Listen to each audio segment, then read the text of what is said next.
बढ़िया है ना।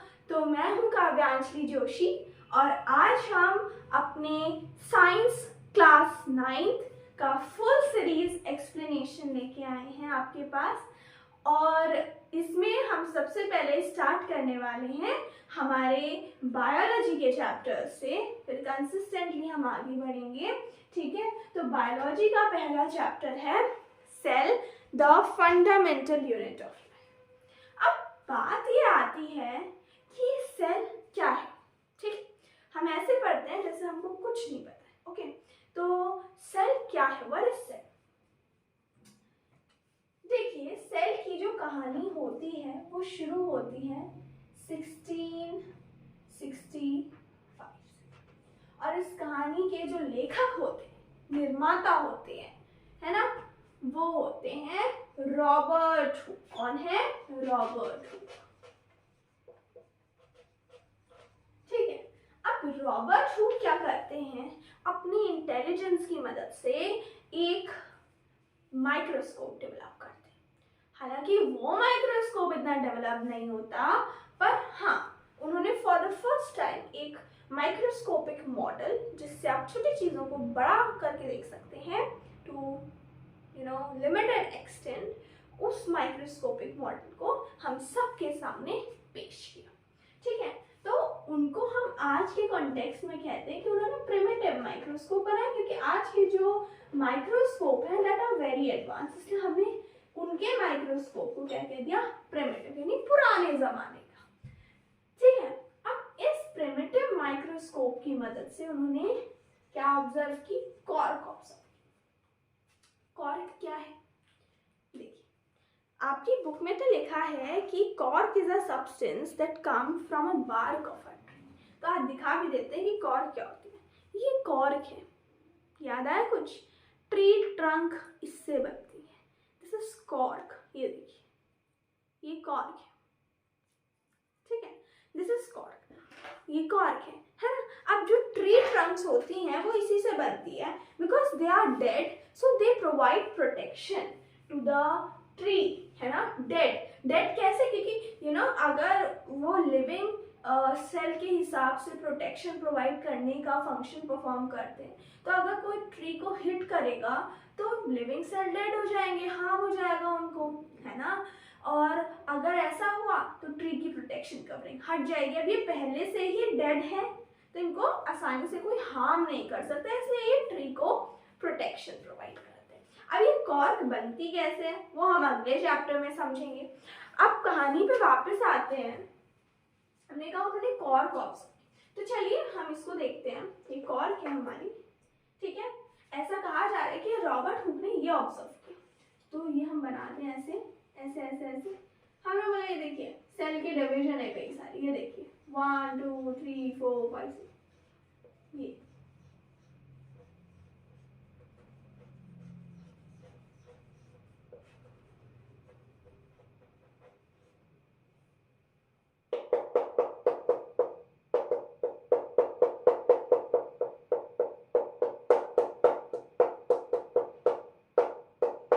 दिस इज, तो उन्होंने ये देखा माइक्रोस्कोप के अंदर।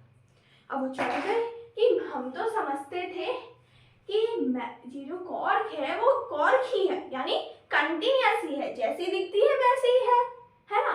It is a hard solid.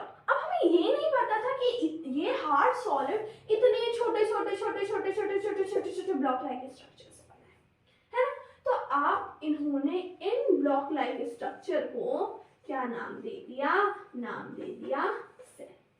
Cell एक लैटिन वर्ड है। लैटिन, अच्छा ये भी कहानी है कि हमेशा हम लैटिन वर्ड, ग्रीक वर्ड, है ना, ये सारे वर्ड्स का ही क्यों यूज करते हैं किसी ऑर्गेनिज्म को नाम करने में, है ना, बायोलॉजी में, या किसी मेडिसिन को नाम देने में? क्यों क्यों क्यों? Why we only use the Latin और Greek language, words from Latin and Greek? देखो, लैटिन और ग्रीक लैंग्वेज ऐसी लैंग्वेज है जो अब यूज में नहीं है ना। लैटिन और ग्रीक लैंग्वेज पहले इजिप्ट के लैटिन पीपल के द्वारा यूज की जाती थी, बट अब वो यूज में नहीं है ना। वो लैंग्वेज खाली मतलब एज अ शो पीस है जिसे हम यूज नहीं करते, ठीक है। अब कहेंगे कि मैम तो अब कहेंगे कि क्या कहते हैं, तो इसको नेम करने में सेल को तो हमने इसी से नेम किया, लैटिन लैंग्वेज से। तो अब बताइए कि हम इसी को तो नेम करने के लिए लैटिन लैंग्वेज का इस्तेमाल करते हैं, ठीक है। इसी को नेम करने के लिए लैटिन लैंग्वेज का या ग्रीक लैंग्वेज का इस्तेमाल करते हैं और किसी चीज़ के लिए नहीं करते। क्यों करते हैं? देखिए इंग्लिश है ना, इंग्लिश को हम बोलते रहते हैं, सब लोग बोलते हैं, all over the world we speak English, ठीक है। एक उदाहरण लें कि हमने बोला अलमीरा, पहले हम क्या बोलते थे? अलमारी, इन इंग्लिश अलमीरा। अब वो एक्सेंट बदले तो वो हो गया अलमाइरा, ठीक है। वैसे ही हिंदी में अगर हम कहें तो पहले हम द्वारा को ऐसे लिखते थे, द्वारा। अब हम कैसे लिखते हैं? ऐसे लिखते हैं। तो यानी जो चीज़ हम करेंगे, जो चीज़ हम बोलेंगे, जो चीज़ हम डेली यूज में लाएंगे उसमें बदलाव आएंगे, है ना। अब पर जो लैंग्वेज एक्सटेंट हो चुकी है जिसको आप कोई यूज नहीं करता, उस लैंग्वेज में तो कोई बदलाव नहीं आएगा, वो तो वैसी की वैसी ही रहेगी, है ना।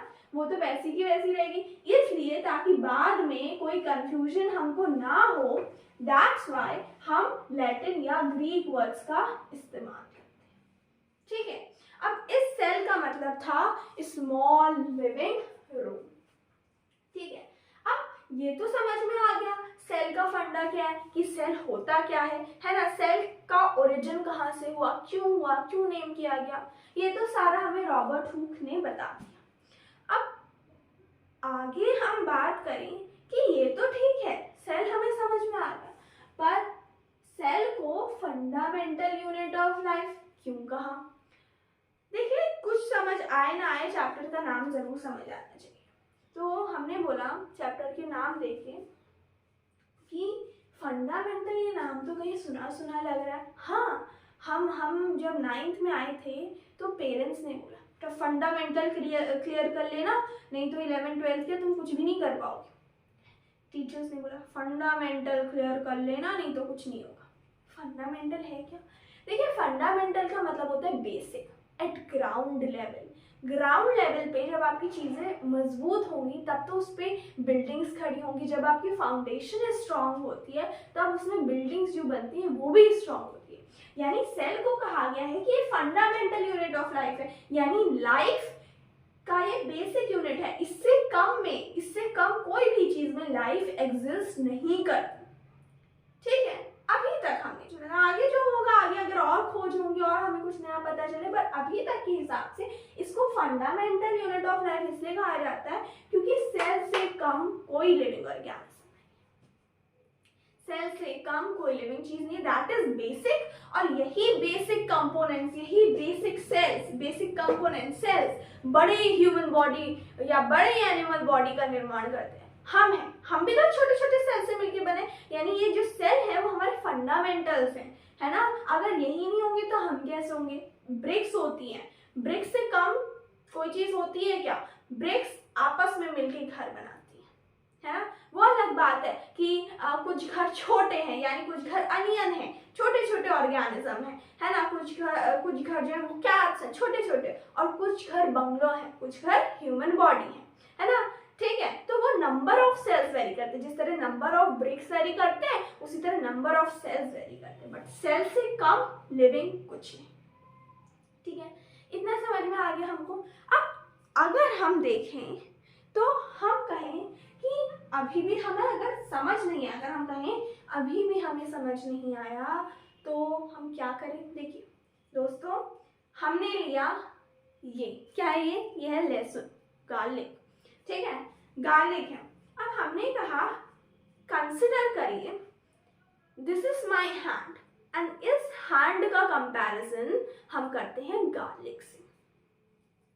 चलो ये भी करके देख लेते हैं, पढ़ाई के लिए क्या क्या करना पड़ता है।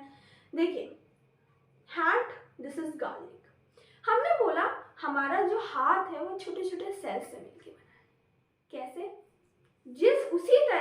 जिस तरह ये गार्लिक छोटे छोटे बल्ब से मिलके बना है। ये देखिए, ये छोटे छोटे बल्ब्स आपस में मिलके एक बड़ा गार्लिक बनाते हैं। ये देखिए सीधे।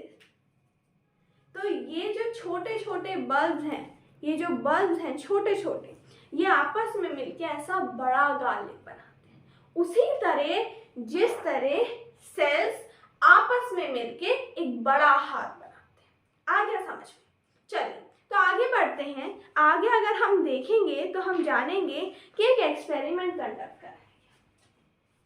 हमने एपिडर्मिस, देखिए अनियन होता है ना, अनियन का जो बाहर का ट्रांसपेरेंट हिस्सा होता है, जो उसकी स्किन जैसी निकलती है, उसको हम कहते हैं एपिडर्मिस ऑफ अनियन। अब हमने एपिडर्मिस ली, उसके अंदर हमको ऐसे दिखे छोटे छोटे कंपोनेंट्स, क्या है ये? सेल है। ठीक, अब हमने क्या किया, इसको स्टेन किया।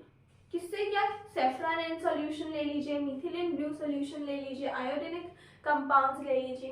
तो देखिए हम देखते हैं ना कि कई चीज़ों पे रिएक्शन होता है, इसलिए लिथमस पेपर बेस में अलग कलर देता है, एसिड में अलग कलर देता है फॉर आइडेंटिफिकेशन। उसी तरह हमने कहा, हमने जब सेफ्रान सॉल्यूशन डाला, हमने जब मीथेलिन ब्लू सॉल्यूशन डाला, तो ये जो सेल थे वो स्टेन हो गए।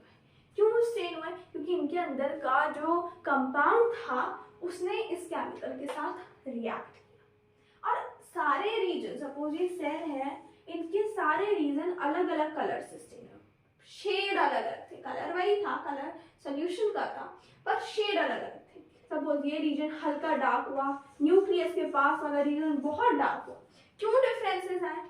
क्योंकि न्यूक्लियस, अच्छा न्यूक्लियस में क्या होता है? डीएनए। डीएनए को हम क्या कहते हैं? Deoxyribo nucleic acid. एसिड है ना, एसिड है, ज्यादा कंसंट्रेशन ऑफ एसिड है, इसलिए ज्यादा डार्क कलर का हो गया। ठीक है, बाकी जगह कम एसिडिक कंपाउंड है तो ये लाइट कलर का हो गया। ठीक है, तो according to the concentration of your different parts of the cell, आपका colour of cell on staining vary करता है।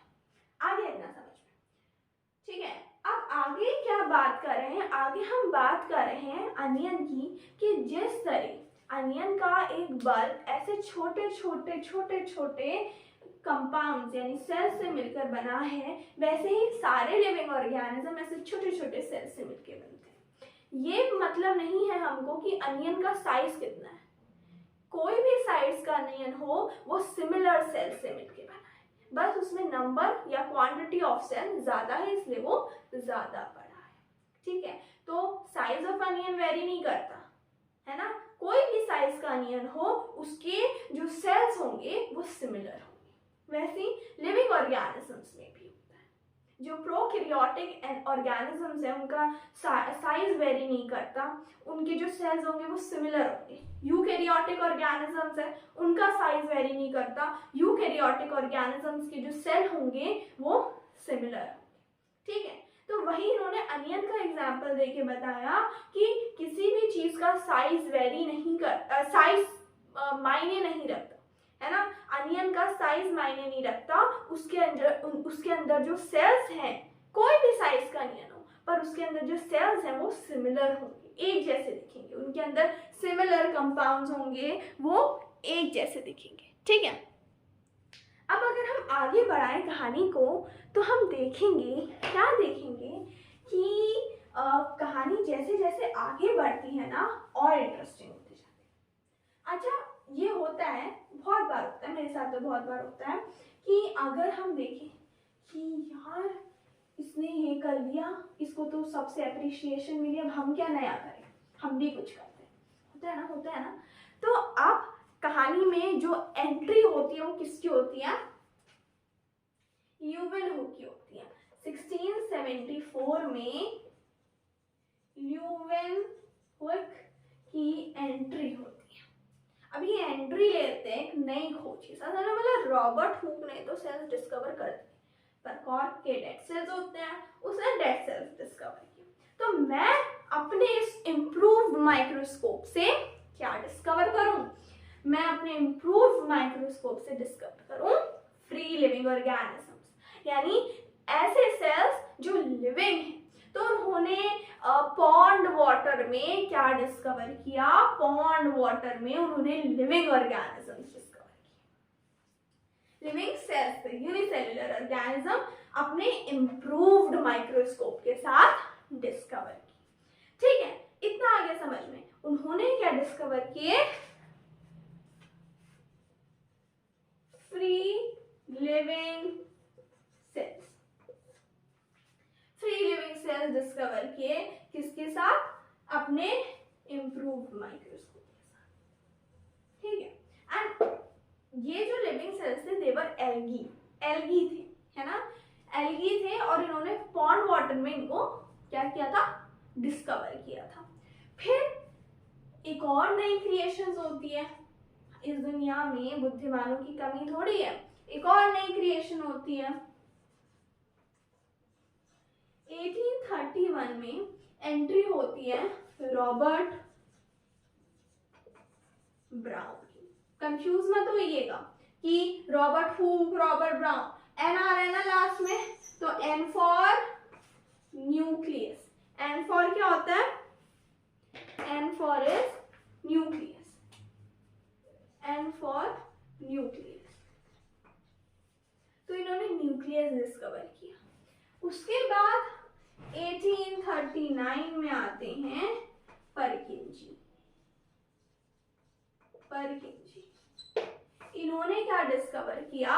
इन्होंने कॉइन किया टर्म प्रोटोप्लाज्म। इन्होंने टर्म दिया प्रोटोप्लाज्म। ठीक है, ये डिस्कवरीज थी। ठीक है, अब प्रोटोप्लाज्म क्या होता है? देखिए बुक में तो हमारा दे रखा है कि protoplasm is the fluid content inside the cell, है ना, फ्लूइड कंटेंट होता है सेल के अंदर। एक्चुअली में प्रोटोप्लाज्म क्या होता है, चलिए देखते हैं। ठीक है, तो हम आपको बताते हैं कि व्हाट इज प्रोटोप्लाज्म। प्रोटोप्लाज्म होता है, ठीक है,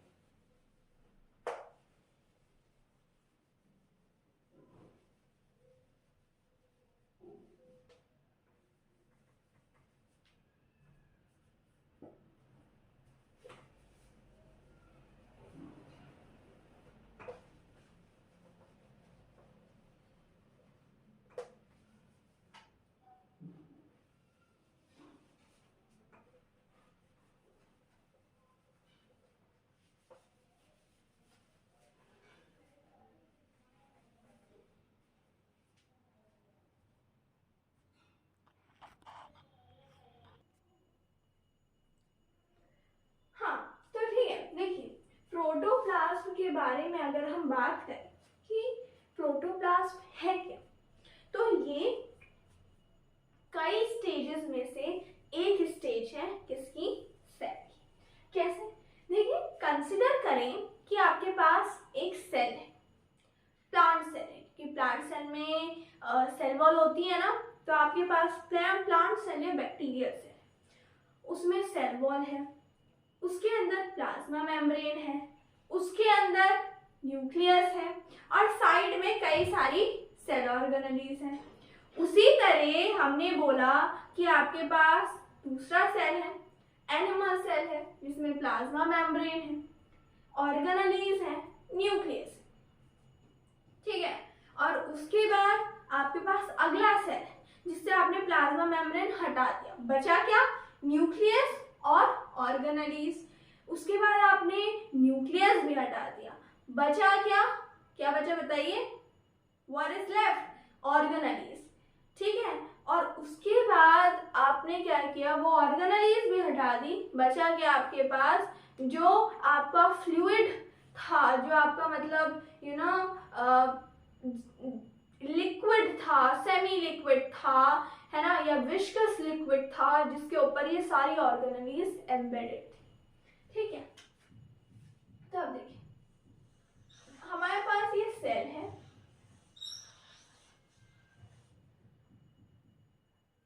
दिस इज सेल, और ये है प्लाज्मा। ठीक,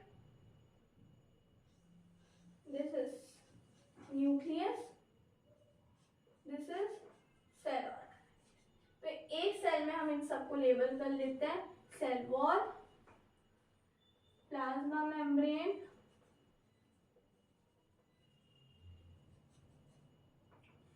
organelles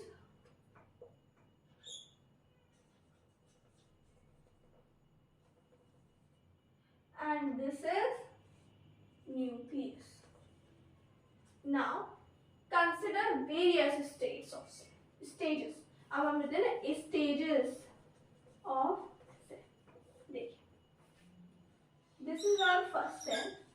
हम यही सिंबल्स स्क्वायर, इरेगुलर, सर्कल, ये सारे सिंबल्स ही यूज करेंगे नीचे भी सबको रिप्रेजेंट. देखिए, न्यूक्लियस.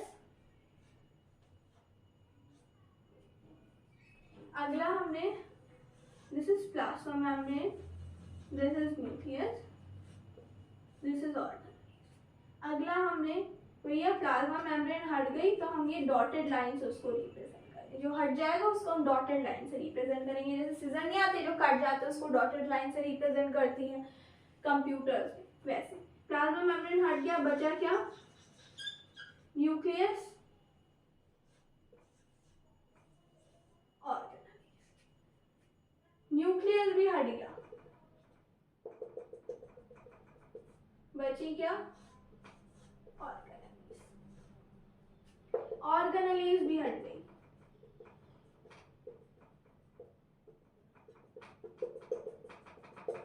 अब बचा क्या? आप कहेंगे कुछ नहीं, बचा ये ऑर्गेनेलीज भी तो इन सारी स्टेजेस में किसी फ्लूइड पे एम्बेडेड होंगी. यस और नो? होंगी ना, ऐसे हवा में तो नहीं तैर रही होंगी, किसी चीज में फंसी होंगी. तो देखिए इस स्टेज को जिसमें सेल वॉल भी है, प्लाज्मा मेम्ब्रेन भी है, ऑर्गेनेलीज भी है, न्यूक्लियस भी है, उसको हम, और वो फ्लूइड भी है जिसपे ये सारी चीजें एम्बेडेड है, उसको हम कहते हैं प्रोटोप्लास्ट. सेल वॉल हटा दी, बाकी सारी चीजें, इसको कहते हैं हम प्रोटोप्लास्ट. ठीक है, क्योंकि ठीक है क्या प्लाज्मा में ऐसी स्टेज ऑफ सेल यानी एनिमल सेल को उन्होंने प्रोटोप्लास्ट कह दिया. उन्होंने कहा प्रोटोप्लास्ट कह दिया. उन्होंने कहा प्लाज्मा मेम्ब्रेन भी है, न्यूक्लियस भी है, सेल ऑर्गेनेलीज भी हैं, तो इस स्टेज को दे सेड प्रोटोप्लास्ट. इन्होंने प्लाज्मा मेम्ब्रेन हटा दी, न्यूक्लियस और सेल ऑर्गेनेलीज है, इसको इन्होंने कहा न्यूक्लियोप्लाज्म. न्यूक्लियस भी हटा दिया, खाली सेल ऑर्गेनेलीज और जिस फ्लूइड में वो एम्बेडेड है वो बचा, इसको उन्होंने कह दिया साइटोप्लाज्म. एंड कुछ नहीं बचा, सिर्फ बचा वो फ्लूइड. जैसे हमने गुलाब जामुन खाए, गुलाब जामुन खा लिए, बची चाशनी उसकी, तो वो चाशनी है साइटोसोल. आ गया समझ में? तो ये अलग अलग स्टेजेस हैं सेल की. और परकिंजी ने ये वाली स्टेज को डिस्कवर किया, ये परकिंजी ने किया. ठीक, आ गया समझ में? आगे बढ़े, चलिए.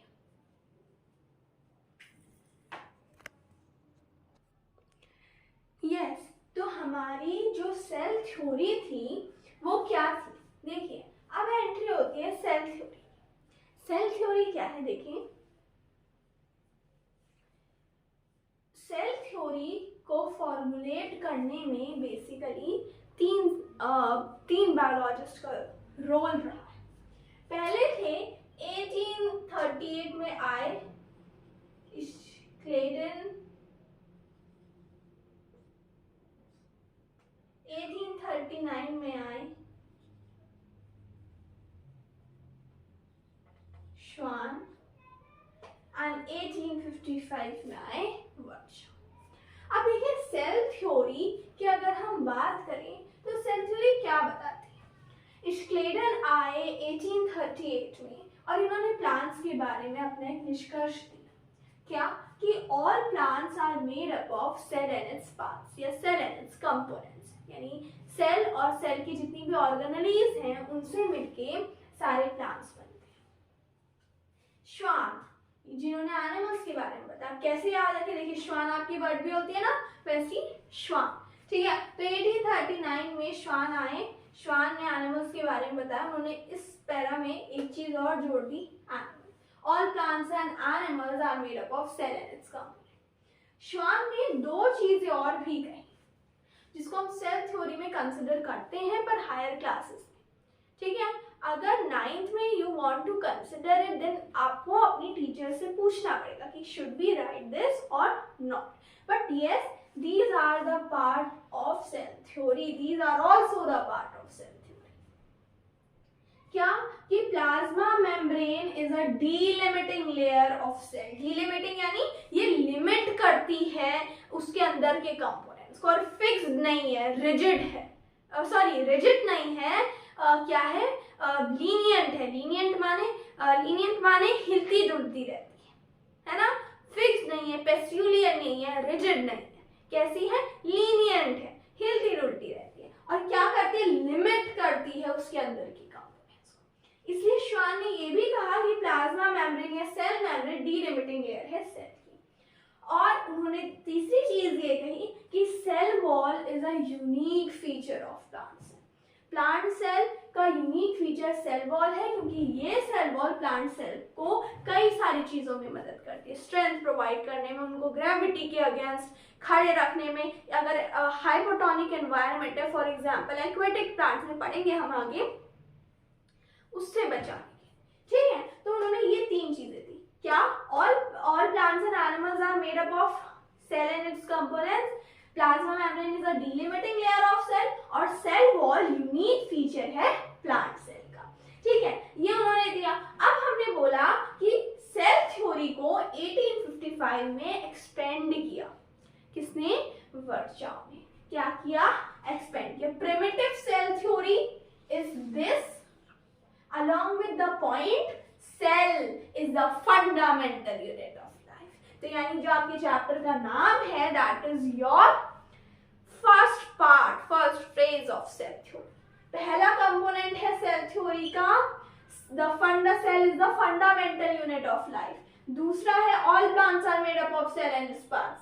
तीसरा है all plants and animals are made up of cell and its component. चौथा, plasma membrane is a delimiting layer of cell. पांचवा, cell wall is a unique feature of plant cell. ठीक है, 1855 में जो सेल थ्योरी वर्चाव ने दी उसको कहते हैं एक्सपेंडेड. ये कहलाती है primitive, and this is expanded, क्योंकि उसको बढ़ाया गया. पहले से कोई चीज थी, उसको बढ़ाया गया. तो वर्चाव ने कहा all cells arise from pre existing cell. सारे सेल अराइज करते हैं किससे? प्री एग्जिस्टिंग सेल से. ठीक है, कोई भी सेल जो नया आता है वो पुराने सेल से क्या करता है? एग्जिस्ट करता है, बनता है. ठीक है, ये हमने पढ़ा. तो cell theory is cell is the fundamental unit of life. Then all plants are made up of cell and its parts. Then all plants and animals are made up of cell and its component. Plasma membrane is a delimiting layer of cell. Cell wall is a unique feature of plant cell. This is primitive cell theory. Expanded 1855 में वर्चाव ने कहा सारे नए cell, all new cells, new is important. All new cells, सारे नए sales पुराने cell से आते. कैसे? हम है ना, हम पुराने सेल से आए हैं. कैसे? अच्छा, तो चलिए इसको भी एक्सप्लेन करते हैं हम आपको कि कैसे हम भी हमारे लिए ये चीज़ बहुत ज़्यादा सूटेबल है कि सारे नए सेल्स पुराने सेल से आते हैं. हमने बड़े आसानी से कह तो दिया कि हम आपको समझाएंगे कि all new cells arise from pre existing cell. देखिए, इसका जीता जागता उदाहरण क्या है बताओ? हाँ, कैसे? ये है मदर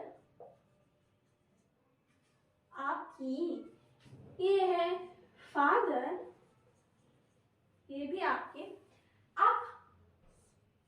आप पैदा कैसे हुए? How you have born? हम लोग पैदा कैसे हुए? तो मम्मी से आया एग. क्या आया? एग, जिसको हम कहते हैं ओवम. यही कहते हैं ना, 8th में पढ़ा था, ओवम आया. ओवम आया. फादर से आया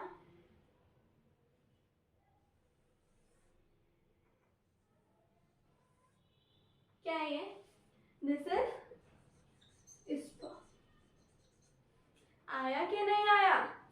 मम्मा से ओवम आया, फादर से स्पर्म आया। अब स्पर्म अंदर आएगा कहाँ से? ठीक है, जो स्पर्म है वो ट्रेवल करते हुए आएगा कहाँ पे? फेलोपियन ट्यूब में। कहाँ पे? फेलोपियन ट्यूब में। स्पर्म ट्रेवल करते हुए आएगा वेजाइना के थ्रू फेलोपियन ट्यूब में। आएगा कि नहीं आएगा? यस और नो? फेलोपियन ट्यूब में आया। फेलोपियन ट्यूब में जो आपकी क्या होती है? साइट होती है किसकी? फ्यूजन की। फ्यूजन यानी फर्टिलाइजेशन की। फेलोपियन ट्यूब में आपकी साइट होती है फर्टिलाइजेशन की। ठीक है, तो सपोज फेलोपियन ट्यूब का ये वाला पार्ट है, यहाँ पे फर्टिलाइजेशन हो रहा है, ओवम के साथ आ रहा है स्पर्म, मिलके इन्होंने ओवम को स्पेशलाइज कर दिया। ओवम के पास 23 क्रोमोसोम्स थे, इसके पास 23 पेयर्स। ठीक है, 23 पेयर्स ऑफ 23 क्रोमोसोम्स थे। इसके पास भी, स्पर्म के पास भी 23 क्रोमोसोम्स थे। ठीक है, जब ये साथ में आए तो ये 23 पेयर्स ऑफ क्रोमोसोम्स बन गए। पहले 23 थे, अब 23 पेयर्स ऑफ क्रोमोसोम बन गए, यानी 46 क्रोमोसोम हो गए। लिविंग ऑर्गेनिज्म यानी ह्यूमन के लिए रहने की कंडीशन बन गई। ठीक है, अब ये फेलोपियन ट्यूब से ट्रेवल होते होते एम्बेडेड हो जाता है यूट्रस में, फिर according to the development grow करते हैं। और वहीं पे ये जो लाइन है, all cells comes from pre existing cell, वो सही साबित होती है। देखिए, अगर ये मदर का यूट्रस है, यहाँ पे सेल एम्बेडेड हो रहा है। कौन सा सेल? Fertilise cell, ovum. अब ये ओवम नहीं कहलाएगा, ये कहलाएगा फर्टिलाइज्ड एग। क्या कहलाएगा? Fertilised egg. एम्बेडेड हुआ यूट्रस में। अब यूट्रस की जो वॉल थी, endometrium, that had been thickened, उसमें सारी ब्लड वेसल्स हैं, सारी चीजें हैं, सारी फेवरेबल कंडीशंस हैं जिसकी वजह से चाइल्ड जो है वो ग्रो कर सके। तो ये इसको खाना मिल रहा है, तो ये एक सेल है, एक के 2 बनाएगा, 2 के 4 बनाएगा, 4 के 8 बनाएगा, 8 के 16 बनाएगा, 16 के 32, 32 के 64, 64, और ऐसे डिवीजन चलते रहेगा। 9 मंथ्स बाद एक फुली डेवलप्ड चाइल्ड का स्ट्रक्चर होगा, जिसमें उसके हाथ, पैर, बॉडी सब दिखेगी, और वो होगा फीटस। तो इतना बड़ा फीटस बाहर आता है, बाहर आके इतना बड़ा ह्यूमन बन जाता है। अभी ग्रोथ जारी है, वो बढ़ता रहेगा, है ना? तो कैसे हुआ? देखो, आपका फर्टिलाइज्ड एग था, वो 2 सेल में डिवाइड हुआ, वो 2 सेल 4 में हुए, 4 8 में हुआ, और ऐसे प्रोसेस चलता गया। अभी भी डिवीजन चालू है। ठीक है, कुछ समय बाद हम इतने हो जाएंगे, आप इतने हो जाएंगे, है ना? तो ऐसे वर्चा ने इसलिए कहा all cells comes from pre existing cell, और आपकी एनसीईआरटी में एक लाइन भी है, every multicellular organism has come from a single cell, and that single cell is your fertilized egg. आ गया? every multicellular organism has come from a single cell, जो खुद किससे आया है? फर्टिलाइजेशन ऑफ गैमीट से। इतना आ गया समझ में? तो ये डाउट तो नहीं आएगा ना? पक्का? श्योर? तो ये हमारा क्लियर हो गया कि कैसे सारे नए सेल्स प्री एग्जिस्टिंग सेल्स। अब आता है 1940 का टाइम। 1940 में क्या होता है? देखिए, 1940 में होता ये है कि इलेक्ट्रॉन माइक्रोस्कोप और बाकी माइक्रोस्कोप की जो होती है डेवलपमेंट हो जाती है, जिससे हम कॉम्प्लेक्स स्ट्रक्चर ऑफ सेल समझ सकें। ठीक है, आगे इतना समझ में। तो इन्वेंशन ऑफ मैग्नीफाइंग लेंसेज हमें ले गए माइक्रोस्कोपिक वर्ल्ड में, जहां हमने देखा कि खाली मल्टीसेलुलर ऑर्गेनिजम्स नहीं है, कई ऐसे यूनिसेलुलर ऑर्गेनिज्म भी है, एक सिंगल सेल वाला ऑर्गेनिज्म भी है जो खुद में रहने के, जिंदा रहने के कैपेबल है। इवन हर एक सेल हमारी बॉडी का भी खुद में जिंदा रहने के कैपेबल होता है आराम से। ठीक है। क्लमाइडोमोनास हो गया, यूनिसेलुलर ऑर्गेनिज्म है, एल्गी का टाइप है। पैरामोशियम हो गया, अमीबा हो गया, सारे प्रोटोजोआ हैं, कई बैक्टीरिया हो गए, माइकोप्लाज्म हो गया, स्मॉलेस्ट ऑर्गेनिज्म, स्मॉलेस्ट सेल, है ना। ये सारे जो हैं वो यूनिसेलुलर ऑर्गेनिज्म है, खुद में रहने के कैपेबल है। ठीक है, आगे इतना समझ में। अब कोई हमसे कहे अमीबा सिंगल सेल, अमीबा का एग्जाम्पल उठाओ, चलो अमीबा का एग्जाम्पल उठाओ। ठीक है, ठीक है, अमीबा का एग्जाम्पल उठाया तो हमने क्या कहा, हमने बोला अमीबा अमीबा होता है और अमीबा अपने स्यूडोपोडिया की मदद से, अच्छा चलिए, ट्यूशन वाली दीदी हैं, ट्यूशन वाली दीदी ने कहा बेटा तुम्हें पढ़ाई ठीक हो रही है ना, नहीं तो तुम्हारे पेरेंट्स मेरा गला पकड़ेंगे, मुझे बोलेंगे कि तुमने पढ़ाया नहीं, मैं तो इतनी मेहनत कर रही हूँ। चलो बताओ अमीबा का जो फंक्शंस होते हैं वो एक ही सेल परफॉर्म करता है, क्योंकि अमीबा लिविंग ऑर्गेनिज्म है, वो भी यूनिसेलुलर, तो अमीबा के सारे फंक्शन एक सिंगल सेल करते हैं। तो मेरे को बताओ कि अमीबा कैसे फंक्शन करता है। अच्छा खुश कहे कि अच्छा अमीबा बताना, इतना सिंपल सा क्या है। देखिए एक हमारे पास, उन्होंने कहा बोर्ड पे बताओ, चलिए बोर्ड पे बताते हैं। उन्होंने कहा, स्टूडेंट ने कहा हमारे पास अमीबा होता है, अमीबा के ऐसे ऐसे स्ट्रक्चर्स होते हैं, एनगर्ड स्ट्रक्चर्स होते हैं, उसको हम कहते हैं स्यूडोपोडिया। क्या कहते हैं? स्यूडोपोडिया। इसका न्यूक्लियस होता है जिसका कोई अभी रोल नहीं है, और उसके बाद होता है साइटोप्लाज्म, साइटोप्लाज्म होता है। बताना साइटोप्लाज्म क्या होता है, बताओ। अरे आपने अभी बताया था कि प्लाज्मा मेम्ब्रेन हटा दो, सेल वॉल हटा दो, ऑर्गेनेलीज बच्ची, न्यूक्लियस भी हटा दिया, ऑर्गेनेलीज और जिस फ्लूइड में वो एम्बेडेड है उसको भी कह दिया साइटोप्लाज्म। हाँ हाँ, वेरी गुड वेरी गुड। आगे आगे क्या है, आगे हाँ यहाँ होते हैं फूड वैक्यूल। नहीं फूड वैक्यूल अभी नहीं आता है, बाद में आता है। कैसे? स्यूडोपोडिया से खाना अंदर आए, ऐसे स्यूडोपोडिया बंद कर लेते हैं, ऐसे एनगल्फ कर लेते हैं, अंदर आना, अंदर आके इस खाने ने फूड वैक्यूल बनाया। अब साइटोप्लाज्म ने, अब इसके पास स्टमक तो है नहीं, एलिमेंट्री कैनाल तो है नहीं, स्मॉल इंटेस्टाइन लार्ज इंटेस्टाइन तो है नहीं, डाइजेस्टिव जूसेस कहाँ से आएंगे? तो साइटोप्लाज्म कह रहे मैं हूं ना, तो वो कह रहे मैं हूं ना, तो उसने मैं हूं ना कह के सारे डाइजेस्टिव जूसेस के खाना पचाया, जो एनर्जी थी वो ऐसे उसी साइटोप्लाज्म को दे दी, कहाँ? बख्शीश, ठीक है, दे दी। और बचा एक्सक्रीटा, उसको उसने फिर से स्यूडोपोडिया से and then it is normal, वो वैसे हो गया। तो टीचर कहे वेरी गुड, बहुत बढ़िया, ठीक है बेटा तुम्हारी मम्मी के सामने भी ना कल वो मिलने आएंगी, फीस देने आएंगी, तो मैं ऐसी क्वेश्चन पूछूंगी, ठीक है, तुम उस समय बता देना। हाँ हाँ आसान आसान पूछना, हम बता देंगे। अब अगले दिन मम्मी आती हैं, मम्मी कहती हैं कि ये पढ़ा है नहीं पढ़ा है बताओ, तो टीचर कहेंगी कि क्या कहते हैं, तो मम्मी आई, मम्मी ने कहा ये पढ़ा है नहीं पढ़ा है बताओ, तो टीचर कहेंगी मैम पढ़ा है, हम पढ़ा रहे हैं, बहुत मेहनत करें बेटा, चलो ट्रांसपोर्टेशन ऑफ प्लांट्स का बताओ। बच्चा मैम आपने कल अमीबा का पूछा था, वो हमको आता था, पर ट्रांसपोर्टेशन ऑफ प्लांट्स का आता नहीं।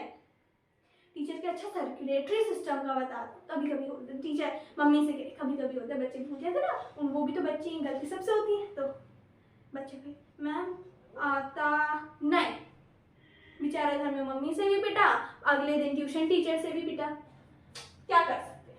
तो जब बात आती है सिंगल सेल की, कहने का तात्पर्य ये है, जब बात आती है सिंगल सेल की तो सब बता देते हैं कि कैसे फंक्शन करता है सिंगल सेल। जब आते हैं मल्टी सेलुलर ऑर्गेनिज्म में क्या है, डिवीजन ऑफ लेबर है, कई सारे सेल मिलकर टिश्यू बनाते हैं, कई सारे टिश्यू मिलकर ऑर्गन बनाते हैं, ऑर्गन मिलकर ऑर्गन सिस्टम बनाते हैं, उस ऑर्गन सिस्टम के अलग अलग ऑर्गन में पार्ट डिवाइड होता है, रोल डिवाइड होता है, तब उसको एक्सप्लेन करो, तब सबकी हवा निकल जाती है ना। तो वो कह रहे हैं मल्टी सेल्यूलर ऑर्गेनिजम्स में क्या होता है, डिविजन ऑफ लेबर होता है ना। अलग अलग बॉडी पार्ट अलग अलग काम करता है। आ गया समझ में। अब यही अलग अलग काम करने के लिए स्पेशलाइज्ड सेल होते हैं, जैसे आरबीसी रेड ब्लड सेल बाइकॉन्केव होता है शेप में ऐसा, ठीक। स्पर्म देखा भी आपने, टेली स्ट्रक्चर होता है, टेल वाले, क्यों, ताकि वो वेजाइना में इजीली ऐसे ऐसे मूव कर सके। उसके बाद आप बोले नर्व सेल, अरे भाई ये नर्व सेल तो बड़ा खतरनाक होता है, ऐसा ऐसा स्ट्रक्चर होता है, यू एक्सॉन होता है, डेंड्राइट्स होते हैं ये, है ना, और न्यूक्लियस होता है, साइटोप्लाज्म होता है, 1-1 मीटर लंबे होते हैं, ताकि यहाँ से सिग्नल पिकअप कर सके, अलग अलग नर्व से सिग्नल पिकअप कर सके, इसमें मर्ज कर से अलग अलग जगह। लंबा इसलिए होता है ताकि जल्दी जल्दी जल्दी सिग्नल ट्रेवल, छोटे छोटे सेल होते हैं तो इधर से उधर ट्रेवल कैसे करते हैं, 10 तो सेल ही लग जाते हैं इतनी लेंथ बनाने में, 1-1 मीटर लंबे सेल होते हैं, ठीक। स्पर्म का भी रोल बताया कि अलग अलग शेप और साइज के होता है। अब आरबीसी का कैसा होता है, बाइकॉन्केव, बालूशाही खाइए ना, वैसा शेप होता है, इधर से भी कटोरा उधर से भी कटोरा, ठीक। जगह जगह जगह जगह जगह लंग्स में वो जाते जाते जाता है, कहता है भगवान के नाम पे ऑक्सीजन दे दो। कटोरा है ना, प्लेट होती तो ऑक्सीजन फिसल जाती, कटोरा है तो ऑक्सीजन ज्यादा से ज्यादा जमा हो गया, इधर इधर क्वांटिटी भर के इसको बंद किया, उल्टा हाथ जमा हो गया, जल्दी जल्दी जल्दी जल्दी जल्दी जल्दी उसने दूसरी जगह पे ऑक्सीजन डिलीवर कर दी, इधर गया इधर डिलीवर कर दी, कहा हाथ हे हैंड तुम ऑक्सीजन रख लो, ठीक है, फिर हो गया, फिर कटोरा खाली कर लिया, फिर लंग से पास जाता है, ठीक है, तो भगवान के नाम पे ऑक्सीजन दे दो, ठीक है, ऐसे ऐसे जा रहा है, कटोरा कटोरा लेके ऐसे ऐसे, ठीक है, बंद हो गया, ठीक है, और जगह जगह उसने फैला दी, तो यानी कटोरे से उसको क्या मिल रही है, ऑक्सीजन मिल रही है। उसमें ऑक्सीजन कैसे मिल रही है, क्योंकि उसमें ज्यादा से ज्यादा हीमोग्लोबिन जो ऑक्सीजन को अपने साथ बाइंड करता है वो स्टोर हो पा रहा है। अगर मैं अपने कपड़ों को फाड़ दूं और उसके बाद स्क्रैच लगा दूं और ऐसे हाथ फैला के बाहर जाऊं तो मेरे को भी ज्यादा से ज्यादा सिक्के मिलेंगे। अगर ऐसे मैं ऐसे जाऊं तो कोई समझेगा अरे यार हाई फाई कह रहा है, ऐसे देगा, ठीक है। तो जब उसको कुछ चाहिए, कुछ मांग रहा है वो, तो कटोरा बनाएगा, इसलिए उसका शेप ऐसा होता है, इधर बंद हुआ तो इधर से स्टोर कर लिया, ज्यादा से ज्यादा जितना ज्यादा हीमोग्लोबिन स्टोर होगा उतनी ज्यादा अच्छी ऑक्सीजन सप्लाई, ठीक है। तो ये अलग अलग शेप होते हैं, जो शेप और साइज होता है सेल का वो डिपेंड करता है अलग अलग फंक्शंस पे जो सेल परफॉर्म करते हैं, ठीक है। शेप और size of a cell depends on different functions they perform. Multicellular organism में डिवीजन ऑफ लेबर होता है, ठीक है, अलग अलग बॉडी पार्ट स्पेशलाइज्ड होते हैं अलग अलग फंक्शन करने के लिए, ठीक है। ये अलग अलग बॉडी पार्ट्स अलग अलग सेल से मिलके बनते हैं, और सेल कई सारी ऑर्गेनेलीज से मिलके बनता है। इन ऑर्गेनेलीज का खुद में अलग अलग फंक्शन होता है, और ये ऑर्गेनेलीज कंबाइनली क्या बनाती हैं, ह्यूमन बॉडी बनाती है, सॉरी सेल बनाती है। ये ऑर्गेनेलीज कंबाइनली क्या बनाती हैं, सेल बनाती है। दीज ऑर्गन, ठीक है, तो जो लाइफ ऑफ सेल है वो इन ऑर्गेनेलीज के वजह से, ठीक है। तो these organelles together constitute basic unit called cell. कौन सी ऑर्गेनेलीज भैया, हमें भी बताओ। देखिए, this is structure of cell, ये न्यूक्लियस है, ये ईआर है एंडोप्लाज्मिक रेटिकुलम, ये गोल्गी अपरेटस है, ठीक है, ये प्लाज्मा मेम्ब्रेन है, एक को आप मान लो माइटोकॉन्ड्रिया, एक को आप मान लो लाइसोसोम, एक को आप मान लो vacuum, and this is typical animal cell. अगर प्लांट सेल होता तो इसमें एक और चीज जुड़ जाती, प्लास्टिड, ठीक है। तो इसमें कई सारी ऑर्गेनेलीज हैं, ईआर ER है, गोल्जी अपरेटस है, वैक्यूल है, माइटोकॉन्ड्रिया है, लाइसोसोम है। ये ऑर्गेनेलीज साथ में मिलकर क्या कॉन्स्टिट्यूट कर रही हैं बेटे? पूरा सेल कॉन्स्टिट्यूट कर रही हैं। ये सारी ऑर्गेनेलीज साथ में मिलकर पूरा बड़ा सा सेल बना रही हैं और हर एक सेल कैपेबल है कि वो अपने लाइफ प्रोसेसेस, जैसे हमारे लाइफ प्रोसेसेस होते हैं ना, डाइजेशन, एक्सक्रीशन, एडजेशन, ये सारे लाइफ प्रोसेसेस इंडिविजुअली खुद के कर सके। किसकी मदद से? इन ऑर्गेनेलीज की मदद से। मैंने कहा हर एक सेल कैपेबल है, चाहे एनिमल चाहे प्लांट, जो क्या कर सके? अपने सारे लाइफ प्रोसेसेस, सारे मेटाबॉलिक एक्टिविटीज खुद के बूते पर कर सके। किसकी मदद से? इन ऑर्गेनेलीज की मदद से। अगर ये ऑर्गेनेलीज है तो सेल का अस्तित्व है, अगर ये नहीं तो सेल भी कुछ नहीं।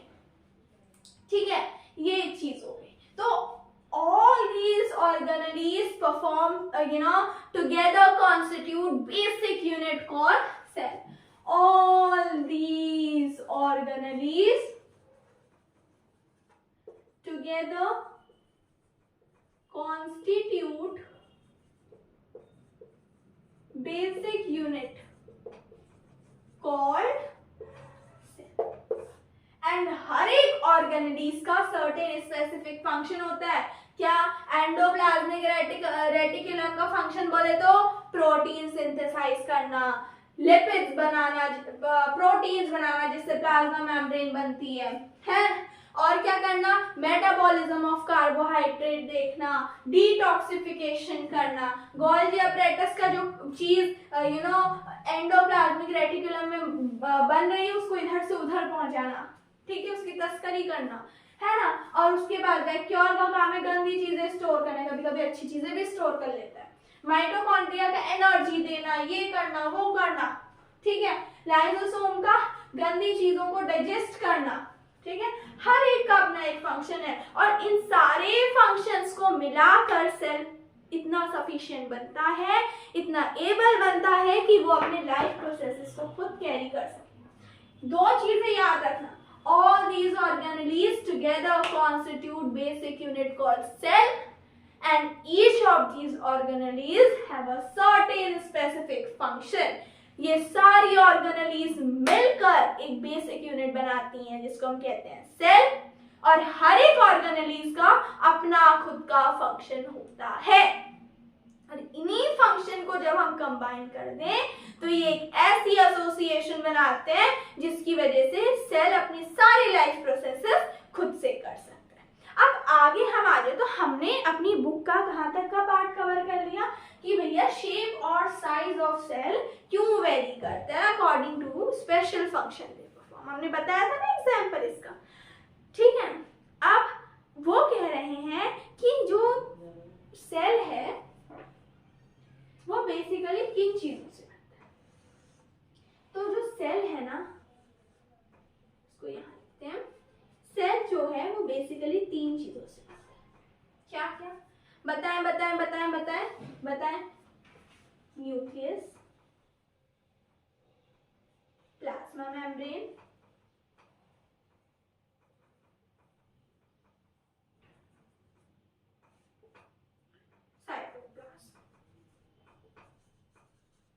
यानी न्यूक्लियस जो सारा डीएनए मटेरियल कंसिस्ट करता है, सेल की ऑर्गेनाइजिंग और कंस्ट्रक्शन में मदद करता है।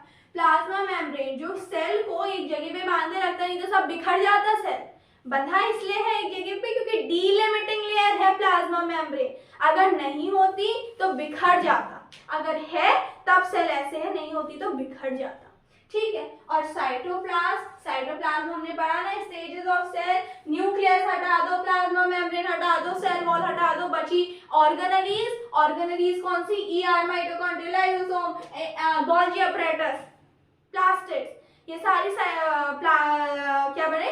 बची ऑर्गेनेलीज, बची सेल ऑर्गेनेलीज सारी आपकी बची, है ना। हमने प्लाज्मा मेम्ब्रेन हटा दिया, हमने न्यूक्लियस हटा दिया, हमने आपका क्या हटा दिया? सेल वॉल हटा दी, बची हमारे पास ये सारी ऑर्गेनेलीज और वो फ्लूइड जिसमें ये ऑर्गेनेलीज एम्बेडेड है। हमारे पास क्या आ गया?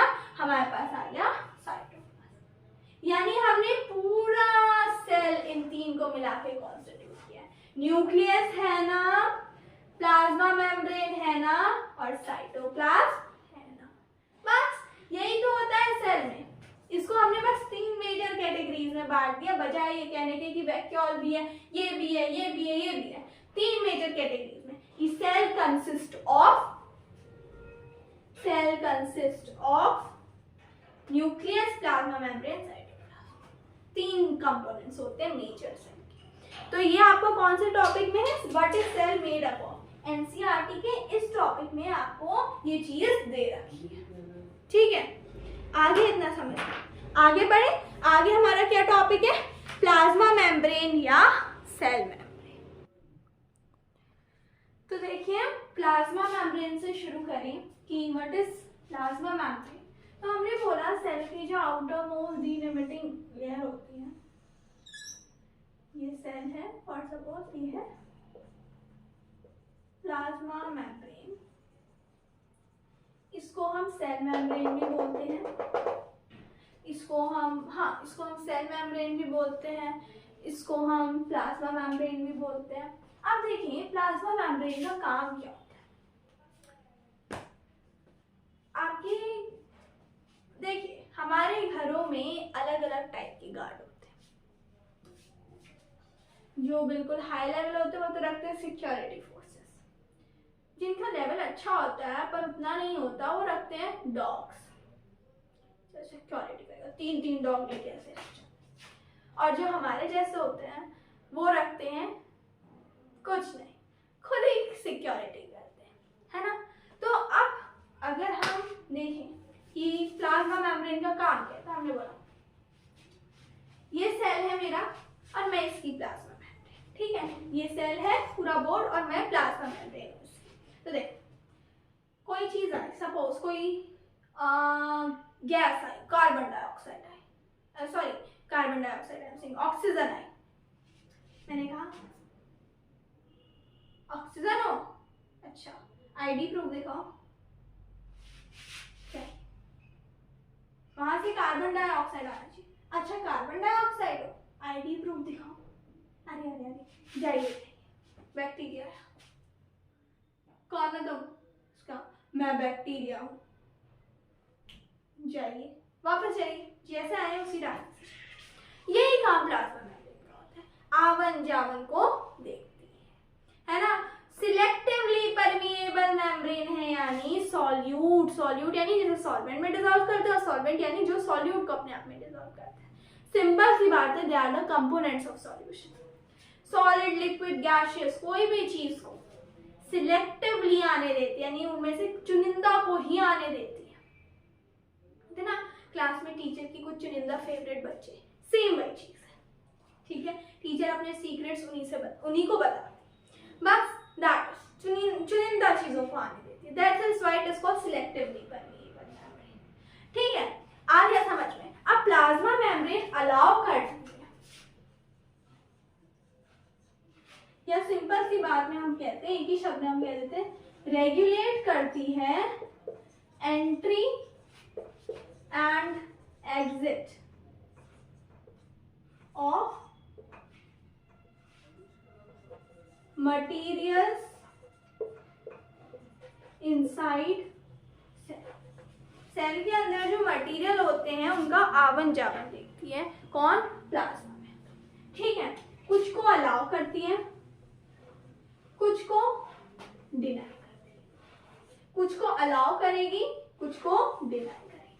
आ गया, कुछ को आने देगी, कुछ को नहीं आने देगी, ठीक है। और मटेरियल्स जैसे, हालांकि मटेरियल्स प्लाज्मा मेम्ब्रेन के अराउंड, अंदर बाहर कई सारे मेथड से मूव करते हैं। एक्टिव ट्रांसपोर्ट जिसमें एनर्जी चाहिए, पैसिव ट्रांसपोर्ट जिसमें एनर्जी नहीं चाहिए, वो दूर की बात है। हमारे पास अभी है डिफ्यूजन ऑफ गैसेस। कैसे होता है डिफ्यूजन ऑफ गैसेस? किसमें? Plasma membrane. मेजरली CO2 और O2 होती है, जो पैसिव ट्रांसपोर्ट की मदद से जाती है। किसकी वजह से? पैसिव ट्रांसपोर्ट, यानी जिसमें एनर्जी नहीं चाहिए। प्रेशर ग्रेडियंट को देखते हुए किसके प्रोसेस से? डिफ्यूजन से। डिफ्यूजन क्या है? मूवमेंट ऑफ मटेरियल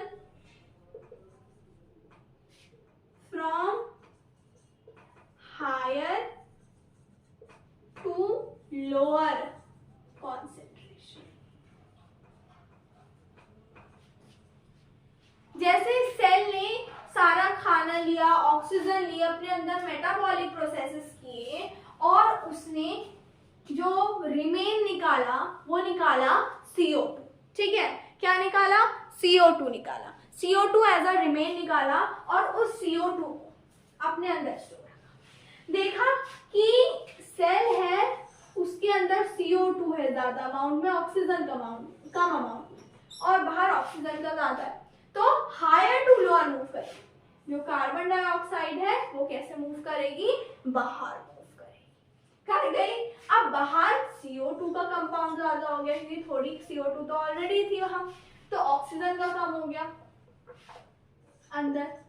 ठीक है, ऑक्सीजन बाहर ज्यादा है तो कहाँ मूव करेगी? और फिर ऑक्सीजन अंदर। तो जब waste material in the form of CO2 accumulate हो जाता है प्लाज्मा मेम्ब्रेन में, है ना, हायर कॉन्सेंट्रेशन में सेल के अंदर, और बाहर उसका कॉन्सेंट्रेशन कम है, तो वो बाहर की ओर मूव करती है। उसी तरह ऑक्सीजन का कॉन्सेंट्रेशन बाहर की ओर ज्यादा है तो वो अंदर की ओर मूव करेगी। जैसे हम देखें, जैसे कि अगर हम देखें तो अगर हम मिटा दें अभी करके,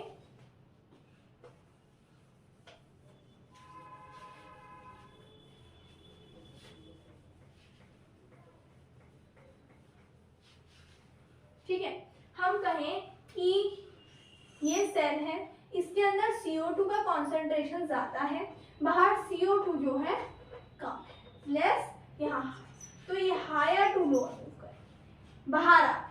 ठीक, अब उसी तरह जब ऑक्सीजन का कॉन्सेंट्रेशन बाहर ज्यादा है अंदर कम है तो वो सेल के अंदर मूव करते हैं। ठीक है, आ गया समझ में?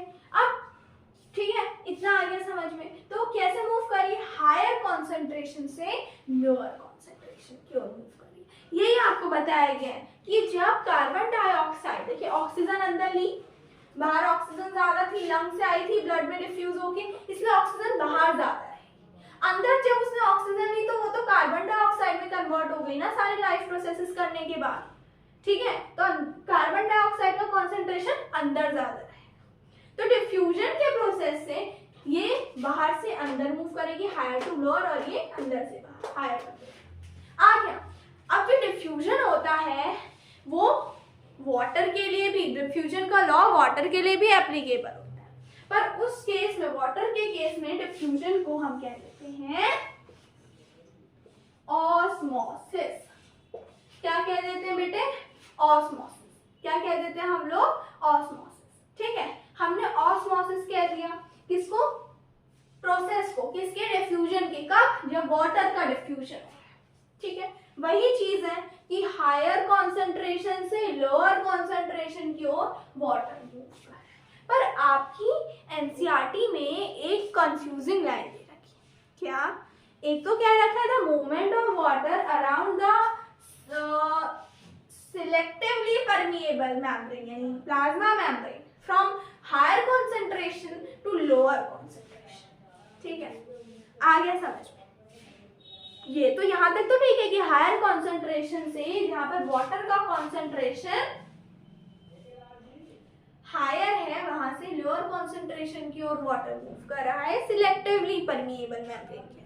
बट एक कंफ्यूजिंग लाइन देती कि thus osmosis is the diffusion of water across selectively permeable membrane toward the higher solute concentration।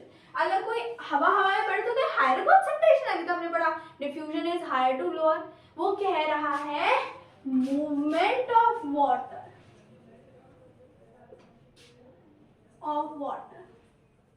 From higher solute concentration. Solute जहाँ पे सॉल्यूट का कॉन्सेंट्रेशन ज्यादा होगा वहां पे वाटर कम होगा ना। जहाँ पे सॉल्यूट का कॉन्सेंट्रेशन ज्यादा होगा वहां पे वाटर कम होगा। सॉरी, टूवर्ड्स लिखा है, I am so sorry. Movement of water from selectively permeable membrane towards higher solute concentration. Solute का कॉन्सेंट्रेशन जहां ज्यादा होगा वहां वाटर का कम होगा। तो बात वो घुमा के कह रहा है, सीधे नहीं कह रहा है। कह रहा है जहां पे सॉल्यूट का कॉन्सेंट्रेशन ज्यादा है, यानी जहां पे वाटर का कॉन्सेंट्रेशन कम है, पानी हायर कॉन्सेंट्रेशन से वहां की ओर मूव कर रहा है। सॉल्यूट का कॉन्सेंट्रेशन ज्यादा, पानी कम, तो मूवमेंट ऑफ वाटर हो रहा है कहाँ की तरफ? जहां पे पानी कम है, जहां पे सॉल्यूट ज्यादा है और पानी कम है। आ गया। तो अब सेल में 3 टाइप्स से होता है। कौन कौन सा? हाइपोटोनिक सॉल्यूशन में, आइसोटोनिक सॉल्यूशन में एंड हाइपरटोनिक सॉल्यूशन। तो इसको हम समझते हैं। चलिए देखिए, हमने बोला हाइपोटोनिक सॉल्यूशन होता है, आइसोटोनिक, हाइपरटोनिक। कॉमन एग्जांपल है एक रेजिन का। फॉर सपोज ये एक किशमिश है। किशमिश के नाम पे मैं आपको गार्लिक दिखा रही हूँ, लहसुन दिखा रही हूँ, कहाँ किशमिश का स्वाद, कहाँ लहसुन का, बट अभी इसी से एडजस्ट करिए, ठीक है। ये आपके पास फॉर सपोज एक किशमिश है, ठीक है। ये आपके पास एक किशमिश है, रेजिन है, ठीक है। अब आपने क्या किया, आपने इसको हाइपोटोनिक सॉल्यूशन में डाला। हाइपोटोनिक सॉल्यूशन मतलब जब सॉल्यूट का कॉन्सेंट्रेशन कम है। सॉल्यूट पता है ना क्या होता है? Water is a universal solvent. उसमें हमने शुगर डाली, नमक डाला, चीनी डाली, वो क्या है? नमक चीनी सॉल्यूट है जो डाला जा रहा है, ठीक है। तो मीडियम जब ऐसा है कि कॉन्सेंट्रेशन ऑफ वाटर ज्यादा है और सॉल्यूट कम है, ठीक है। सॉल्यूट का कॉन्सेंट्रेशन कम, वाटर का ज्यादा, हमने बोला हाइपोटोनिक मीडिया है। हाइपोटोनिक मीडिया तो वाटर फ्रीली मूव करेगा दोनों डायरेक्शन में, बट क्योंकि कॉन्सेंट्रेशन ऑफ वाटर अंदर ज्यादा है, बाहर कम है, इसलिए ज्यादा वाटर बाहर और ज्यादा वाटर जो है वो क्या होगा? ज्यादा वाटर अंदर को मूव करेगा बजाय बाहर।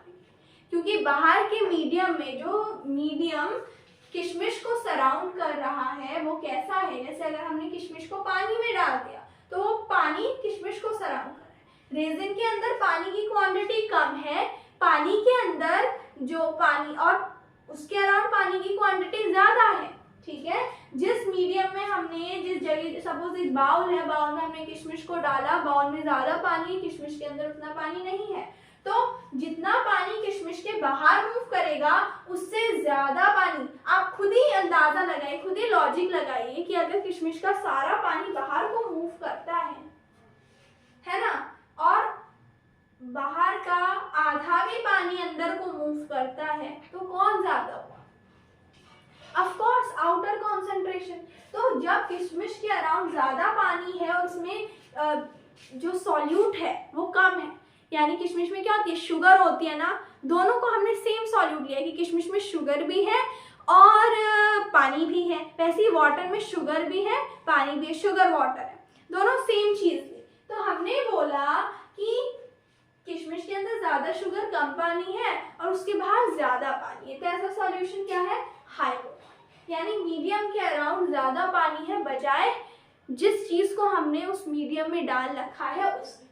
तो ज्यादा पानी अंदर को मूव करेगा, नेट दोनों तरफ मूवमेंट होगा, क्योंकि जो है जो वाटर है वो दोनों तरफ मूव कर रहा है, बट जो नेट मूवमेंट होगा वो अंदर को ज्यादा होगा, पानी अंदर ज्यादा जाएगा बजाय बाहर आने के लिए। किशमिश के पास कितना ही जो पानी है कि वो बाहर फेंकेगा, पर बाहर पानी ही पानी है ना। तो जो बाहर वाला पानी है वो अंदर जाएगा और अंदर वाला बाहर आएगा, पर ज्यादा पानी क्या होगा? ज्यादा पानी जो है वो बाहर की तरफ से अंदर जाएगा। यानी अंदर को मूव करेगा, क्योंकि पानी का कॉन्सेंट्रेशन ज्यादा बाहर जाता है, तो आउटसाइड टू इनसाइड मूव करेगा वाटर ज्यादा अमाउंट में। नेट मूवमेंट क्या होगा, इनसाइड होगा। अब पानी अंदर मूव करेगा, गुब्बारे में पानी भरोगे तो गुब्बारा फूलेगा ना, तो वैसे ही रेजिन भी फूलेगा। मूवमेंट दोनों तरफ है, पर क्योंकि बाहर पानी का कॉन्सेंट्रेशन ज्यादा है,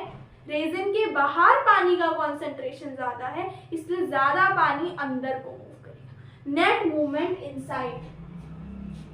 ठीक है, तो जिस मीडियम में कॉन्सेंट्रेशन ऑफ वाटर ज्यादा है, सॉल्यूट का कॉन्सेंट्रेशन कम है, वो हाइपोटोनिक मीडियम कहलाता है। ऐसा सॉल्यूशन हाइपोटोनिक सॉल्यूशन कहलाता है। और जब भी हाइपोटोनिक सॉल्यूशन होता है तो कोई भी सेल जो उसमें डाला गया है वो स्वेल अप होता है, क्योंकि पानी बाहर से अंदर ज्यादा अमाउंट में मूव कर रहा है।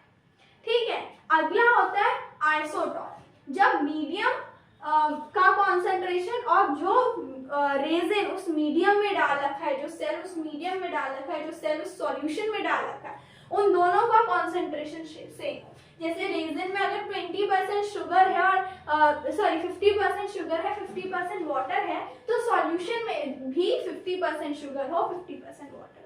दोनों जगह वाटर का कॉन्सेंट्रेशन सेम है, तो किशमिश से जितना बाहर को पानी मूव करेगा उतना ही पानी, वही पानी जो बाहर है, उन दोनों का क्वांटिटी सेम है। अगर आप दो सेम बाल्टी में पानी लो, ठीक है, और वो पानी क्या करें, वो पानी एक गिलास में डालो और दूसरे गिलास में दूसरी बाल्टी से डालो, तो दोनों गिलास में सेम अमाउंट होगा। यानी जितना पानी बाहर गया सेल में, उतना पानी अंदर आया।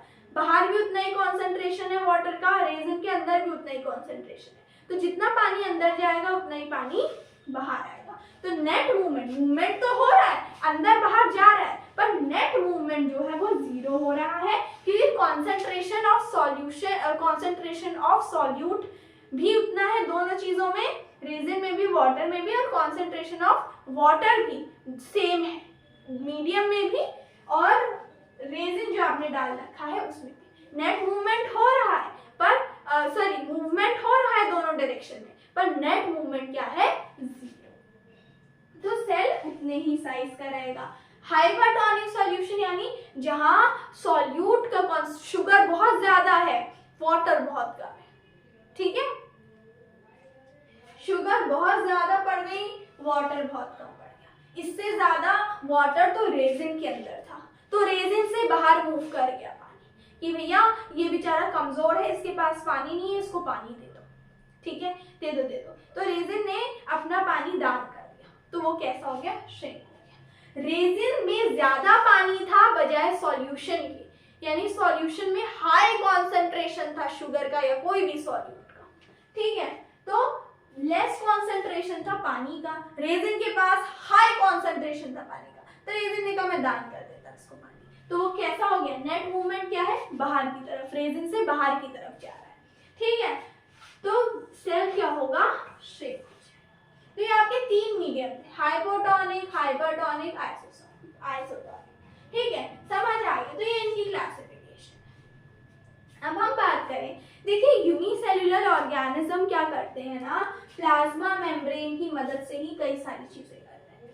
जैसे अमीबा है, अमीबा स्यूडोपोडिया से, इतना हम जगह ले लें, अमीबा स्यूडोपोडिया से खाना एनगल्फ करता है ना, तो उसकी प्लाज्मा मेम्ब्रेन क्या है, फ्लेक्सिबल है। कई सारे उस प्लाज्मा मेम्ब्रेन की फ्लेक्सिबिलिटी की वजह से ही वो खाना एनगल्फ कर पाता है। So this process is known as endocytosis. The process by which, the flexibility of cell membrane is used to engulf the food. खाली अमीबा के लिए लागू नहीं होता, कई सारे ऐसे ऑर्गेनिज्म होते हैं।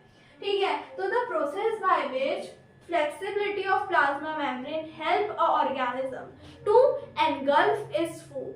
जिस प्रोसेस से है ना फ्लेक्सिबिलिटी ऑफ ऑर्गेनिज्म उसको मदद करती है उसको फूड एनगल्फ करने में, उसको हम कहते हैं एंडोसाइटोसिस। ठीक है, इतना समझ आया? यस। तो देखिए एंडोसाइटोसिस की मैंने लिख भी दी। मैंने कहा endocytosis is a process by which any living organism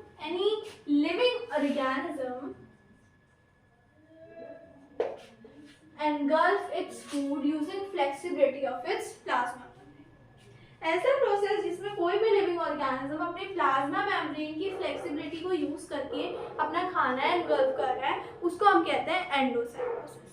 ठीक है, अब प्लाज्मा मेम्ब्रेन देखिए बनी किसकी होती है। प्लाज्मा मेम्ब्रेन जो होती है ना हमारी, वो बनी होती है लिपिड्स एंड प्रोटीन्स। जिसे कौन बनाता है? आरईआर और एसईआर, यानी एंडोप्लाज्मिक रेटिकुलम प्लाज्मा मेम्ब्रेन के सिंथेसिस में मदद करता है। कैसे? क्योंकि प्लाज्मा मेम्ब्रेन लिपिड्स और प्रोटीन्स की बनी होती है और एंडोप्लाज्मिक रेटिकुलम ही लिपिड्स और प्रोटीन्स को सिक्रीट करता है। ये हम आगे पढ़ेंगे। अब कई सारे यूनिसेलुलर ऑर्गेनिज्म ऐसे होते हैं जो ऑस्मोसिस की मदद से अपना खाना लेते हैं, प्लाज्मा मेम्ब्रेन और ऑस्मोसिस की वजह से। रूट्स में भी जो होता है ना, रूट्स अपना वाटर जो नीचे से सॉइल से वाटर अब्सॉर्ब करती है, वो ऑस्मोसिस की मदद से करती है। जब रूट के अंदर वाटर का कॉन्सेंट्रेशन कम है ना, और सॉइल में वाटर का कॉन्सेंट्रेशन ज्यादा है, तब क्या करती है? तब रूट जो है वो ऑस्मोसिस की मदद से वाटर को ले लेती है। सॉइल जो होता है वो रूट को वाटर डाउन कर देते हैं, कहते हैं इसके पास तो पानी बहुत कम है, चलो ऑस्मोसिस से इसको दे देते हैं। ठीक है, तो जो प्लाज्मा मेम्ब्रेन है उसकी मदद से आवन जावन चलता रहता है, आना जाना चलता रहता है मटेरियल का। कुछ पैसिव ट्रांसपोर्ट से आते हैं जिसमें एनर्जी नहीं चाहिए होती, जैसे CO2 और O2 नॉर्मली चल रहे हैं, एनर्जी ATP की रिक्वायर्ड नहीं है ना, ATP रिक्वायर्ड नहीं है। और कुछ एक्टिव ट्रांसपोर्ट की मदद से आते हैं। ठीक है, कुछ एक्टिव ट्रांसपोर्ट की मदद से आते हैं। जैसे अगर हम कहें फॉर एग्जाम्पल, तो वो हम माइटोकॉन्ड्रिया में पढ़ेंगे। ठीक है, तो कुछ मटेरियल प्लाज्मा मेम्ब्रेन के अंदर बाहर एक्टिव ट्रांसपोर्ट यानी जिसमें एनर्जी की रिक्वायरमेंट होती है उससे जाते हैं। कुछ पैसिव ट्रांसपोर्ट जैसे CO2 O2 से जाते हैं जिसमें एनर्जी की रिक्वायरमेंट नहीं होती। और ऑस्मोसिस एक इम्पॉर्टेंट प्रोसेस है, स्पेशली प्लांट्स में और एक्वेटिक एनिमल्स में, क्योंकि वो ऑस्मोसिस की मदद से क्या करते हैं? पानी को और बाकी सब्सटेंसेस को लेते हैं। जैसे प्लांट होते हैं, पानी में डिसॉल्व मिनरल्स को भी ऑस्मोसिस की मदद से वो क्या करता है? लेता है। ठीक है, आगे इतना समझ में। ओके, एंड डिफ्यूजन एक और इम्पॉर्टेंट प्रोसेस है, एक और एस्पेक्ट में इम्पॉर्टेंट प्रोसेस है, क्योंकि एक्वेटिक एनिमल्स और एक्वेटिक प्लांट्स में जो गैसेस होती हैं वो एनवायरनमेंट से डिफ्यूज होती हैं, और तब एक्वेटिक एनिमल्स या एक्वेटिक प्लांट्स उसको डिफ्यूजन की मदद से पानी से लेते हैं। ठीक है, तो ये प्लाज्मा मेम्ब्रेन और उससे होने वाले डिफ्यूजन और ऑस्मोसिस की इम्पोर्टेंस है कि ऑस्मोसिस प्लांट्स में और एक्वेटिक प्लांट्स और एनिमल्स में काम आता है ना। और क्या कहते हैं, हम कहें कि जो डिफ्यूजन है उसकी मदद से जो एक्वेटिक एनिमल्स हैं वो वाटर में एटमॉस्फेरिक गैसेस जो मिक्स होती हैं उनको इनहेल एक्सहेल कर पाते हैं। तो ये हमारा प्लाज्मा मेम्ब्रेन तो ओवर हो गया। ठीक है, प्लाज्मा मेम्ब्रेन हमारा यहाँ पे जो है वो ओवर हो गया।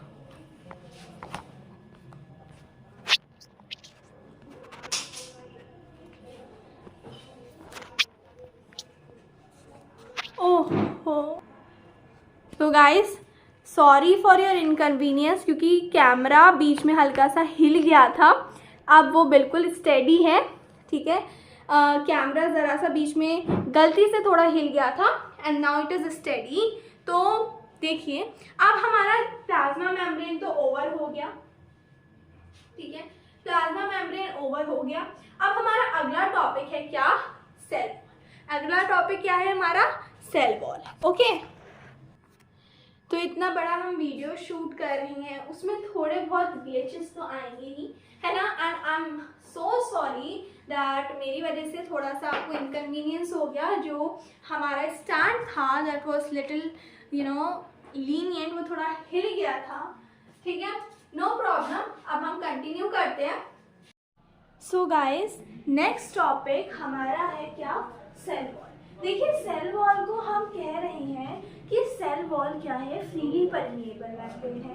सेल वॉल क्या है, cell wall freely permeable membrane है। ये नहीं देखती कि मेरे आसपास से कौन आ रहा है कौन जा रहा है। ये प्लाज्मा मेम्ब्रेन से कहती है प्लाज्मा मेम्ब्रेन तुम काम संभालो ये देखने का कि कौन आ सकता है कौन जा सकता है, हम तो सबको आने देंगे, ठीक है। ये काम करती है। जैसे ये किसका काम करते हैं, गेट का काम करते हैं।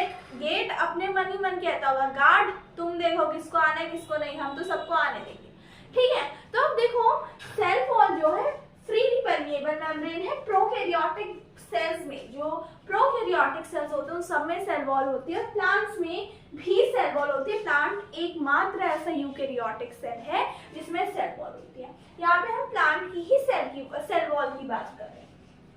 तो प्लांट की सेल वॉल फ्रीली परमिएबल, ठीक है, आउटर रिजिड कवरिंग होती है। और प्लांट्स में यही सेल वॉल सेल्यूलोज की बनी होती है।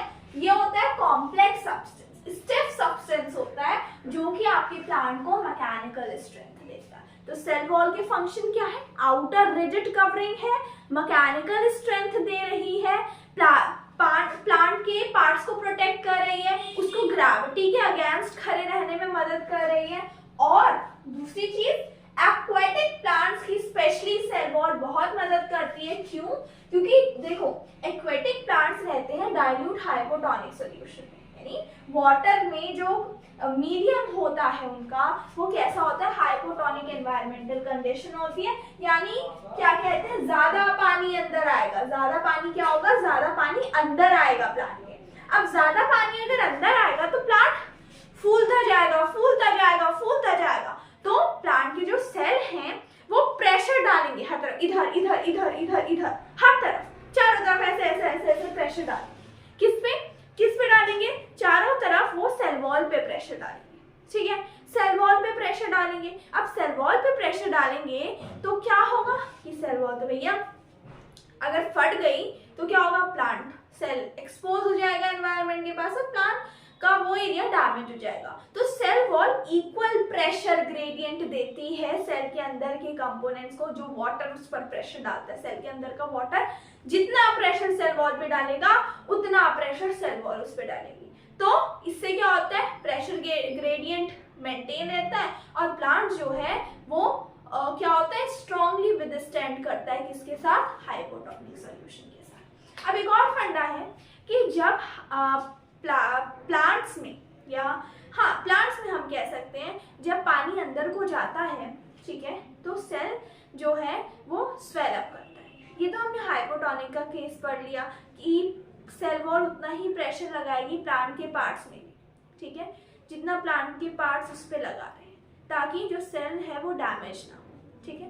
अब क्या होता है, कभी कभी जब वो हाइपरटोनिक सोल्यूशन में होता है तो जो सेल वॉल है, जो सेल है वो अपना पानी बाहर दे देता है and the cell will shrink, क्योंकि वो हाइपरटोनिक सोल्यूशन, ठीक है।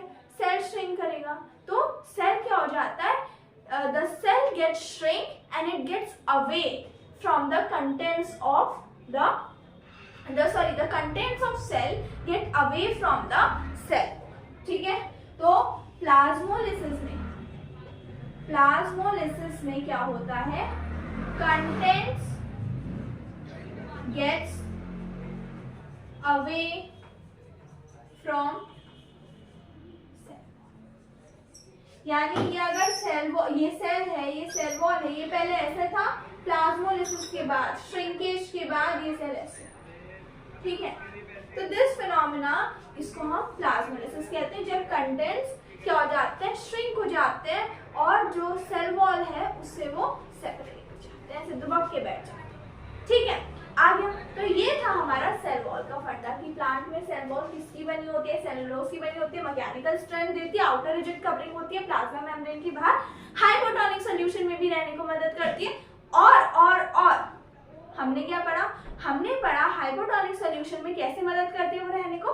वो क्या करती है, अगर जो पानी भरता है सेल के अंदर, वो जो प्रेशर लगाएगा सेल वॉल के पास, सेल वॉल इक्वल प्रेशर लगाएगी, प्रेशर कैंसिल हो गया तो सेल अपने आप को मेंटेन कर पाता है डाइल्यूट हाइपोटोनिक सॉल्यूशन, ठीक है। इतना समझ में आ गया। अब आपके एनसीईआरटी में एक और line, only living cells and not dead cells can absorb water. देखो ऑस्मोसिस में हमने एक चीज और पढ़ी थी, ये आपकी सेल वॉल के अंदर दे रखी है, सेल वॉल के कॉन्सेप्ट के अंदर, कि प्लांट्स जो हैं वो खाली जब लिविंग है, प्लांट जो सेल है, कोई भी सेल है, वो जब लिविंग है तभी वो ऑस्मोसिस की मदद से पानी को अब्जॉर्ब कर पाएगा, नहीं तो नहीं कर पाएगा। ठीक है, तो एक इस इंफॉर्मेशन थी जो उतनी इम्पोर्टेंट नहीं है, बट कहीं आपकी छोटी सी एक्टिविटी के बाद, रियोलीफ की एक्टिविटी के बाद ये दे रखे, तो मैंने आपको ये बता दी। ठीक है, और इसी के साथ हमारा पहला पार्ट, हमारे चैप्टर का cell the fundamental unit of life का पहला पार्ट कंप्लीट हो गया। अगला पार्ट जस्ट आएगा, बहुत जल्दी आएगा, और उसमें हम न्यूक्लियस और बाकी सारी cell organelles and cell division को कंप्लीट करेंगे। उसी तरह सारी सीरीज एक्सप्लेनेशन आएगी, डिवीजन होंगे चैप्टर के अलग अलग पार्ट्स के अकॉर्डिंग टू द लेंथ। तो आई होप आपको इससे, इस वीडियो से बहुत कुछ आपके जो कॉन्सेप्ट्स हैं वो क्लियर हुए होंगे, आपको बहुत अच्छे से समझ आया होगा। एंड अगर ऐसा है तो हमारे वीडियो को आप देखते रहिए, अगले पार्ट्स को देखिए, सीरीज एक्सप्लेनेशन देखिए। जनवरी ऐसा टाइम है जिसके बाद नेक्स्ट या नेक्स्ट टू नेक्स्ट मंथ से हमारे एनुअल एग्जामिनेशन शुरू हो जाते हैं, है ना। तो उसके लिए ये बहुत अच्छा टाइम है कि आप बिल्कुल फास्ट ट्रैक सीरीज एक्सप्लेनेशन को देखते रहिए। एक भी पॉइंट हमारा मिस नहीं हुआ, हमने सारे क्वेश्चंस अच्छे से देखे और एनसीईआरटी से थोड़ा एक्स्ट्रा ही जाना है। अगर आपको ये वीडियो पसंद आई तो चैनल को लाइक, शेयर और सब्सक्राइब जरूर करिए, और हमारी नोटिफिकेशंस पाने के लिए बेल आइकन को जल्दी दबाइए। तो चलिए मिलते हैं आपसे हमारे पार्ट 2। बाय।